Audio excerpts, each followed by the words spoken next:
I must tell you something up front. My colleague Leanne was supposed to have done this interview. So this book landed on my desk yesterday, and I was told, oh, just page through it 1 or 2 pages so you familiarize yourself with your guest and the subject. I could not put it down. It is cheeky, it is hilarious, it is irreverent, but it is absolutely fabulous. And I thought to myself, what does this say about me? The fact that I'm so interested in this book, but it's absolutely wonderful. How did it come about, the idea? It came about over a lunch party, and I was sitting there with the CEO of KMM Publishing, Review Publishing Company, Maletsi Mbeki, and we were laughing about politicians. And I can't remember exactly what happened, but somehow somebody said, but you should write this book. And Maletsi says, yeah, we'll call it How to Marry a Politician. And somebody says, and survive. And then the idea just took off from there. And then I started doing research, and I thought, how amazing. These guys are leading lives of complete luxury. They're women who want that life. Why not add that into the book? And so it's a bit of a quirky satire piece on politicians, because they can be quite difficult. They can say silly things and do naughty things. But I think there are a lot of women who like that lifestyle. So how do you marry a politician and survive? Well, not that I want to know, but just hypothetically. Well, just hypothetically speaking, the first thing you've got to do is meet him. Okay. So you're going to have to hang out at places that the Mr. Politician hangs out. Then you're going to have to attract him. So I've got tips on how to do that. I've got a flirt coach talking about that. Give him the eye, look away. Give him the eye again. If he does, act a little bit coy. Yeah, act a bit coy. Just a little bit. Not too much. You know, you don't want to be like too sort of, you know, you're not a virgin at a reed dance. You're like, you know, you're a successful woman. So I do all that. And then I've got little questionnaires to see if you'll make it as a politician's wife.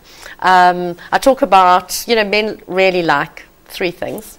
Sport, soccer. Sex, of course, and food. So there's recipes from Dora Sitoli in here. I don't know if you know her. She's an acclaimed cook and chef. There's even the offside rule, Lucas Radebi told us about, so you can impress them with the offside rule. Yeah, so it's just a couple of jargon, sports jargon, so you look like you know. You don't have to know anything. You just have to look like you know. Referee, love, you know, and then you'll be very impressed. Exactly. Okay. Look at that, you know. He's not doing a Joe Masano at all. Yeah. So it's all about that. And then it's how to ward off Nyatsis, because Nyatsis are absolutely everywhere. Okay, and Nyatsis are the side dishes, right? They are the women who are after your man. Yes, exactly. How do you ward off a Nyatsi?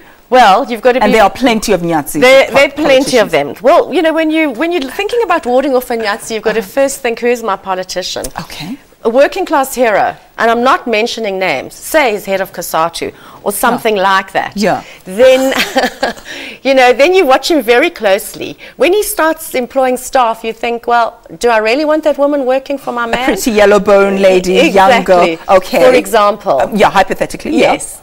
and then you use his narcissistic disorders to work against him. So, for example, you might just scare him by saying, you know, she's after your money. You'll have to do it very subtly, and it's all in the book about how you can do this very subtly to get rid of these Nazis. You mean business with this book, because you have the questionnaires, like you said, you have tests that one can take to see what kind of politician you have. You said there's a working class hero, you know, there's the deputy, the guy who's never quite number one. Exactly. But, you know, he's like the second child. He's a second child. And then the opposition oak, you know? Exactly. Juju. But, you know, unfortunately, he got married recently. But I mean, like, Juju's your classic guy. So you'll be sitting, you know, you'll be sitting there, and other guys may be trying to woo you with, like, whispers of romance. But Juju will just say, pay back the money, baby. And there's something so, like, forceful about him that you know that if you just hang around long enough, it won't be long until you are the first person. He's decisive like that. Yes, exactly. And then you also speak about cougars and pumas, and pumas are the younger version of a cougar, but still dating a younger guy. Yes, a Ben 10. And you're saying, we like to call them. Yes, the Ben 10. And one shouldn't shy away from your student politicians, because you don't know where future. Exactly. You don't know where they're going to end up. So he might be a Johnny Walker now, as I say. A Johnny Walker is someone without a car. Okay. So he may be a Johnny Walker now, but, you know, in a few years he may be in that, you know, 4x4, the black Merc. So you can raise him for yourself. Exactly. Yeah. I want to talk about the target market for this particular book, because, I mean, I'm in no way fishing, just by the by, but I loved it. You say here, if you live in Ekasi, in Manenberg, or even Braamfontein, or even the suburbs, but would rather prefer a presidential palace, living off unsuspecting taxpayers and eyeing cute bodyguards all day, if you could do with a little bit of fame and fortune and press scandals and even having Sophie Ndaba organize your nuptials, this book is for you. But on a real note, who's your target market? Well, actually, I think there are two tiers to the book. So on the one hand, there actually is really practical advice on how to attract a guy. We've just focused on the politicians, but it could be really your, COO of SABC, whatever, who apparently earns more than a politician. So there is practical advice from flirt coaches, from, cooking specialists, but then there's also the sort of fun element of there's a social commentary on what's happening in South Africa at the moment.